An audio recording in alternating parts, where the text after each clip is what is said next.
You woke up this morning in a warm bed and you told yourself you were tired. You reached for your phone before your eyes were even fully open. 40,000 years ago, another kind of human woke up too. Not in a bed, not to an alarm, but to cold air and thin gray light. They were stronger than you, with a brain slightly larger than your own. For 200 years, we called them stupid, brutish, barely human, and we were wrong about almost everything.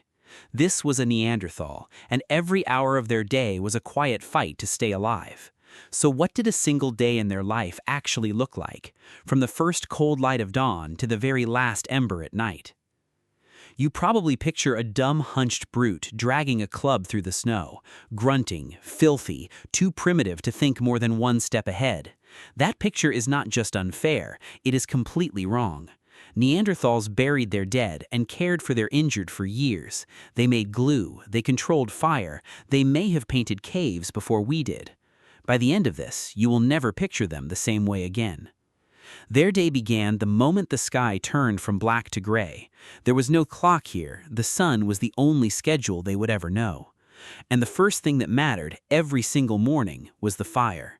If it had died in the night, the cold could take the youngest and the oldest. So a Neanderthal kneels by the embers, feeding them dry moss and twigs. He leans in close and breathes a small flame back to life. Fire was not comfort here, fire was survival itself. And they did not just keep their fire, they could create it from nothing. A close look at their tools reveals tiny scratches from striking flint against pyrite. They were not waiting for lightning, they were the ones in control. Outside the cave, the world was enormous and it was unforgiving. This was the Ice Age, a frozen land of bitter cold and giant animals, a world of mammoths and cave bears, where the cold itself could kill. And that cold shaped their bodies in a way you can still read in the bones.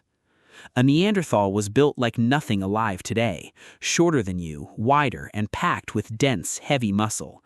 A broad chest, thick limbs, and a wide nose to warm freezing air before it hit the lungs. Every single part of them was an answer to the cold. But that powerful body was hungry almost all of the time. Scientists estimate an adult needed up to 4,000 calories a day in winter. That is nearly double what many of us eat now, just to stay warm and alive. And that food did not come from a shelf.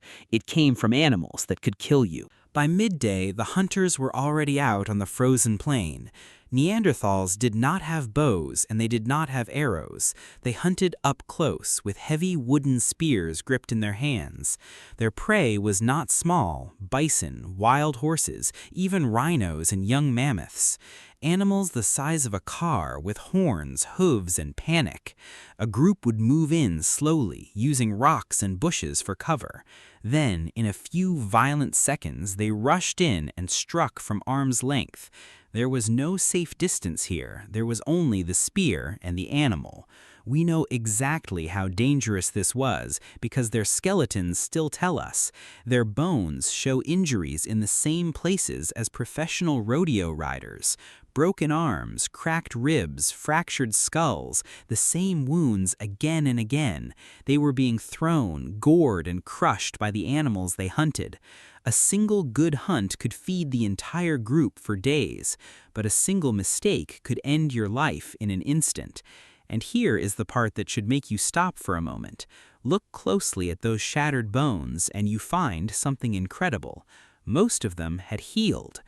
A broken arm that healed meant months of being unable to hunt, months of being unable to feed yourself at all, and yet they survived, which means someone else fed them. Someone shared their hard-won food with a hunter who could give nothing back.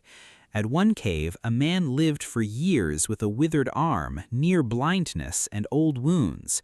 He could not have survived a single season on his own. That is not instinct, that is compassion, tens of thousands of years before us. Back at the cave, the rest of the day was full of quiet, skilled work. Not everyone hunted, and the work that remained was anything but simple. Stone had to be shaped into blades, with patience and real precision. And then comes the discovery that truly stunned the scientists. Neanderthals made glue from the bark of birch trees. To do it, they heated the bark at an exact temperature, with almost no air. get it slightly wrong, and the bark just burns away into useless ash. This was chemistry, planned and remembered long before any written word. Animal hides were scraped and softened into clothing against the cold. Plants, seeds, and even cooked grains were gathered and shared around. But the most important thing they made could never be held in your hand. It was knowledge passed carefully from one person to the next. A child watches an elder strike a stone and tries to copy the angle. An old hunter shows a young one how to read the tracks in the mud. Every skill they owned was carried in living memory and taught by hand. The cave was a workshop, a school, and a home, all carved out of stone. When the sun finally dropped, the work did not stop. It only grew quieter. The group pulled close to the fire as the dark pressed in around them. They gathered not out of romance, but because warmth could save your life. Stone scraped against stone as a dull blade slowly found its edge again. Wet hides were stretched and worked soft beside the flickering flames. A small child slept under rough fur, safe inside the circle of light. And maybe, in the glow of that fire, they spoke to one another. We cannot prove they had full language, but their throats were built for it. They carried the same small hyoid bone that lets you form words right now. Around that fire, under the same stars you see, they were not so different from you. So why should any of this matter to you tonight? Because the Neanderthals did not simply vanish from the earth. When they met our ancestors, the two kinds of human had children together, and those children carried a quiet inheritance from both sides. If your family comes from outside Africa, part of your DNA is Neanderthal. Roughly 1 to 2% of you right now is them. The way you shiver in the cold, the way you fight off certain infections, some of that is a gift from the most underestimated people who ever lived. A Neanderthal's day had no clock, no walls, and no promise of tomorrow, just fire, family, and the cold patience to survive one more sunrise. They woke long before you were born and held the same fire you still love to watch. They were never a failed early draft of us. They were simply another way of being human, strong, caring, and clever. We did not defeat them, and we did not replace them. We carried a piece of them forward, all the way to you, and tonight that piece is still there, waiting in the quiet just under your skin.